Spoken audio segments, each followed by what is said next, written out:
Hello, Telvani here, and today I'm happy to share with you my second map science experiment and atlas strategy for Path of Exile 3.19 Lake of Kalandra. Back by popular demand, we will be taking a look at a very old favorite of mine, Legion farming. I was a bit hesitant to make this video, as I don't have a headhunter or an inspired learning setup at the moment. And without them, I've always felt like Legion was a little slow. However, my pain is your gain, as this should make the profits reflected in this video closer to what a mid-budget character might be receiving running this strategy. And, if you're one of the lucky or skilled players to have acquired a headhunter this league, you can probably expect to see even higher profits per hour than shown here. Anyway, let's go ahead and start breaking down this atlas strategy. For our map, we wanted one that was fairly open, as this will make handling Legion monsters much easier. We also wanted a map with a great adjacent map on the atlas, so that way we can be selling all of our favorited maps for huge cash. For this reason, I have selected Park as our map of choice for this test, as it is very open, which is great for Legion, although you'll need to be a little careful, as sometimes the Legion bosses like to spawn across a pond in the map, which can make it a little difficult to reach them in time. Park is also adjacent to Crimson Temple on the atlas. This will make it very easy to sell our favorited maps, as all of those apothecary hunters and juicers will be snapping to buy all of our bulk maps. Moving on, let's take a look at the scarabs we will be using in this test. For our first scarab, we will be running Gilded Legion. This will guarantee an additional Legion encounter in all of our maps, but more importantly, it will also guarantee that every single Legion encounter we run has 2 generals and 2 warhordes. This is great, as generals and warhordes are the highest source of timeless splinters and emblems. For our second scarab, we will be running Rusted Ambush. These will put an extra 3 strong boxes into our maps, adding packs of monsters, and potentially some pretty valuable loot. For our third scarab, we will be running Polished Cartography. This will help us generate a ton more maps. And since most of those maps will be Crimson Temple, we should be making some pretty decent value from these. In the past, I've been skeptical of these scarabs, but we'll give them another fair chance this time around. For our final scarab, we will be running Rusted Elder Scarabs. These are incredibly cheap, at about half a chaos each, and they should add a lot of extra monsters to our maps, hopefully adding to our loot potential. Moving on, let's take a look at our sextants. For our first sextant, we will be running Additional Legion.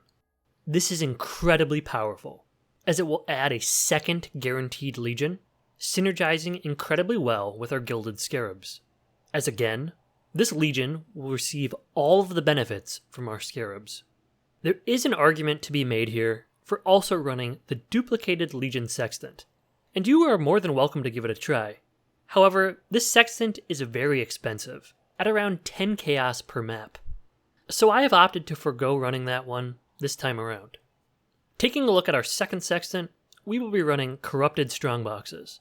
This will turn all of our strongboxes into rare quality, saving us 2 passive points on the tree, but more importantly, it'll also be adding 2 extra strongboxes to our maps.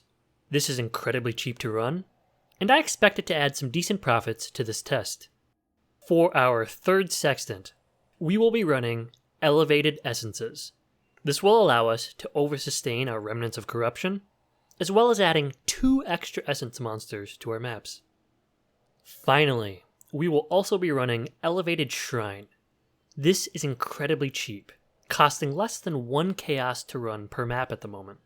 It also adds 2 extra shrines to our maps, giving us a lot of utility and extra packs of monsters. Moving on, let's take a look at our Atlas passive tree. Not much has changed this league. However, you'll note that I am no longer advocating Harbinger nodes, as Harbingers were mostly good for Exalted shards, and with the price of Exalts in the toilet, Harbingers are just not as strong a pick as they used to be. Starting out down here, we are grabbing Essences and Strongboxes, coming up here to take Heist nodes. If you don't want to sell your contracts and blueprints on TFT, you can drop these and maybe take more map nodes to connect here, and some additional quantity in the middle of the tree. Continuing on, we are taking Essences, Delirium, and Map Sustain nodes, and down here we are blocking everything apart from Legion. Backtracking over here, we are taking more Essence nodes and Map Sustain nodes, blocking everything apart from Heist and Delirium. And again, if you don't want to sell your Heist contracts on TFT, you should probably block this. Down here, we are taking this Legion wheel. And moving up the tree, we are coming to the middle of the map to grab Map Sustain nodes, as well as Singular Focus. Singular Focus is optional. Without it, you are going to be getting more maps, but less of your favorited maps. Dropping Singular Focus will add a hassle of trying to sell all of your non-favorited maps. However, it does also give you access to more Guardian maps and boss maps like Cortex. Feel free to play around with this however you'd like. Coming up to the center of the map, we are taking Strongbox nodes here, as well as Shrine, Essence, and Heist nodes. Again, if you don't want to sell your contracts, drop these Heist nodes and maybe grab more quantity along the inner ring here. Moving over to the left, we are pathing to grab more Essence nodes and taking Wrath of the Cosmos. Wrath of the Cosmos will add a lot of value to your maps, at the cost of your character's experience bar. If you're trying to level up, I'd recommend foregoing Wrath of the Cosmos. Finally, we are coming over to the right of the tree here, taking all of the Eater of World nodes and all of these Legion nodes. The Legion nodes down here are very nice, as they make sure you have enough time to break everything out of stasis. This node up here to the top left is not necessary, as we are already getting a stronger version of this effect from our Scarabs. Next, let's take a look at our expenses. We spent a little over 4 chaos per map buying 48 copies of Park. We spent another 25 chaos chiseling them up to 20 quality, and we spent another 5 getting the maps to rare quality initially. Then we spent another 15 chaos of Elks and Scours, removing some of the nastier modifiers. Moving on to our Scarabs, we spent 425 chaos on Legion Scarabs at a little under 9 chaos each.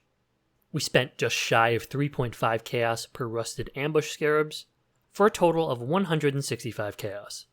We purchased Polished Cartography Scarabs for a little under 3 chaos each, totaling 140 chaos, and finally, we spent half a chaos each on Rusted Elder Scarabs. For our Sextants, we bought 4 charge additional Legion Sextants for 20 chaos each, totaling 240 chaos. We purchased 4 charge Strongbox Sextants at 5 chaos each, for a total of 60 chaos.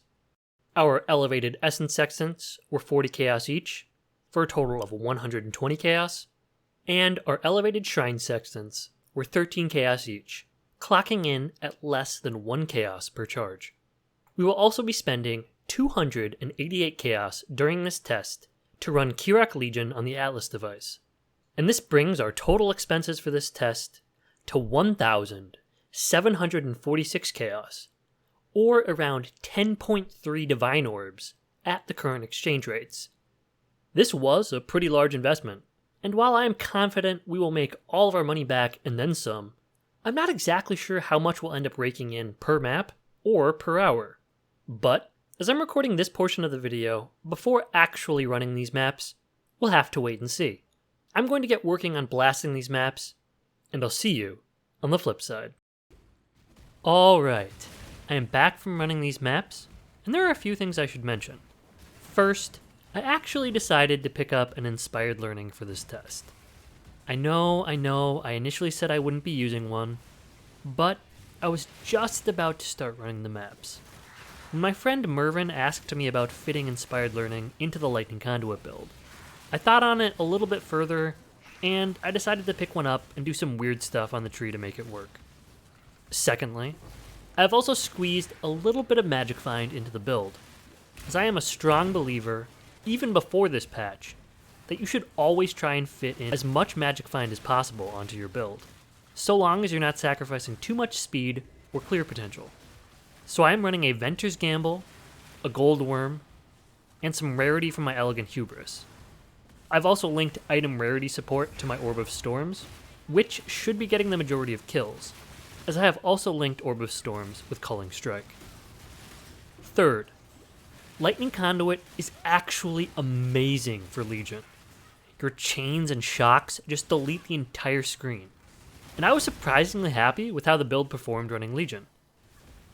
Next, this is a boss rushing strategy, so make sure you're running along the side of the map until you come across the boss. Finally, about halfway through the test, I reconfigured my loot filter to block 6 socket items. And I know they're worth close to half a chaos each, but for my sanity, I just needed to turn them off, as they were taking up several inventories per map. If you're running this strategy, you can probably expect a little higher profits than what I got, as these 6 sockets can add up quickly. Alright, let's go ahead and take a look at our loot in-game. We had 13 full 5-way sets drop, and we will be selling these in bulk on TFT to leverage that bulk for higher profits. Moving on, we had a lot more additional emblems, apart from Maraketh, which are the rarest, and some valuable incubators.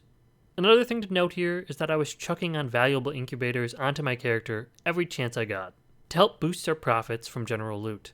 And this is definitely something you should be doing if you're going to be running a Legion strategy. Next, we had our essences. As usual, I've converted all of our essences up to deafening, and we will be excluding all the remaining low-tier essences from our calculations. Here we have our Scarabs tab. This did a lot better than in our Alk and Go test, and this is probably mostly due to the fact that we were adding in more strongboxes, and that we were using skittering incubators from time to time. Next, we've got our Eldritch currency. We pulled in a decent amount, as we were boss rushing and then altar farming during this strategy. Moving on, we've got our Heist tab, and this didn't add too much profits to our maps, but as always, it's basically zero effort, so I would still consider it worth running. Next, we've got everything else that we are selling, including all of our Crimson Temple maps. We actually pulled in like 130 Crimson Temple maps during this 48 map test, which is kind of insane as these things go for 4 to 5 chaos each at the moment. This tab also has all of our general currencies. Up here, you can see the boss maps and invitations that dropped. And we didn't get too lucky with uniques this time around, only getting a Tabula Rasa and a Taste of Hate. And that's probably realistic for what you can expect to see in like big ticket items. A few 10 to 20 chaos items during a large mapping test. Next, we got a few reroll currencies from our incubators, and a couple of memories that will probably sell for around 10 chaos each. I've priced our mirror tablets at 20 chaos each. And finally down here you can see that we had 4 raw divine orbs drop. 3 of these were from Pantheon touched monsters inside Legion, and 1 of these was off of an incubator.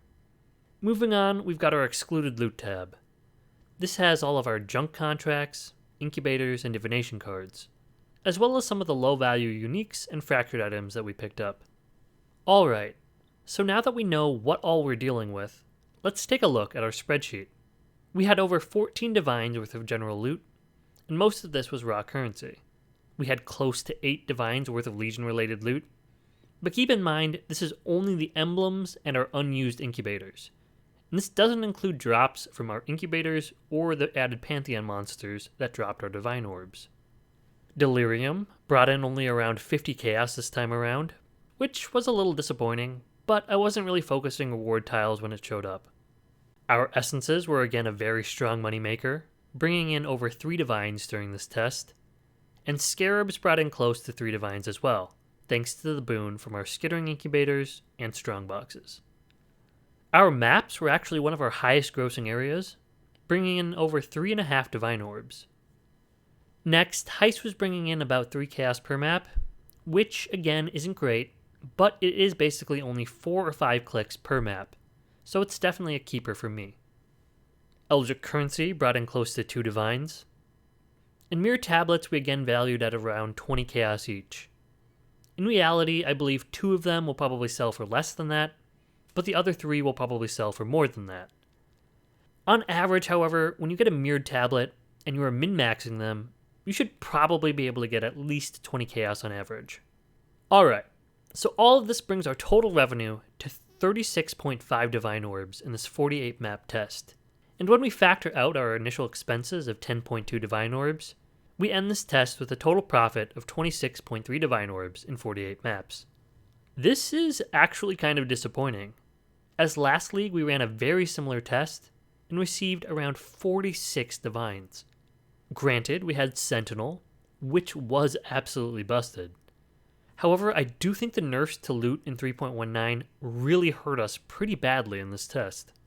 While focused, these maps were taking me around 10 minutes each to run. So while we were in fact profiting 93 chaos per map on average, our total profit per hour was only around 3.5 divine orbs, which is not great, considering that in the last test, which was basically Elk and Go, I was getting around 4 divines an hour.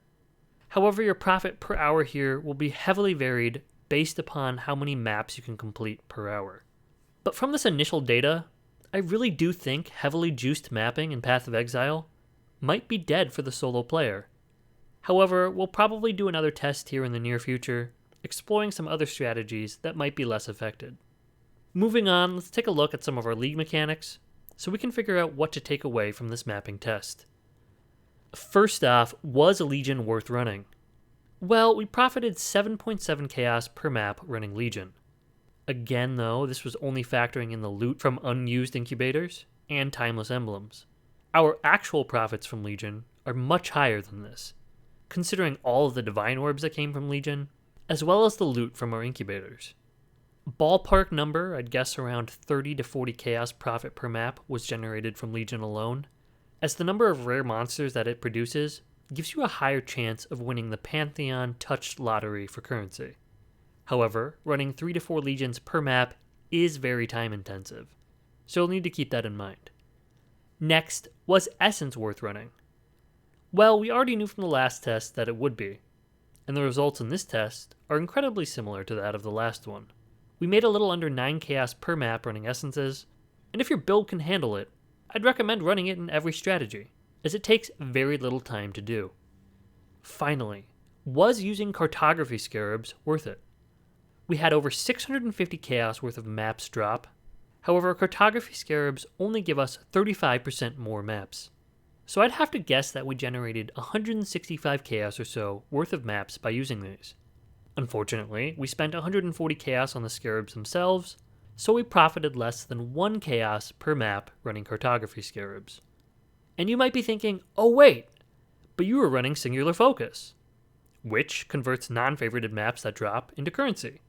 However, we probably only had around 30 to 40 additional currency drops from running Cartography Scarabs, and most of those were probably Wisdom Scrolls that we didn't even pick up. So, would I recommend running this strategy? I'm not sure. I think the faster you become at running these maps, the better the strategy becomes. You definitely make a decent amount of currency per map, as Legion is just incredibly strong. However, they just take so long to run, and that's really cutting into our profits per hour.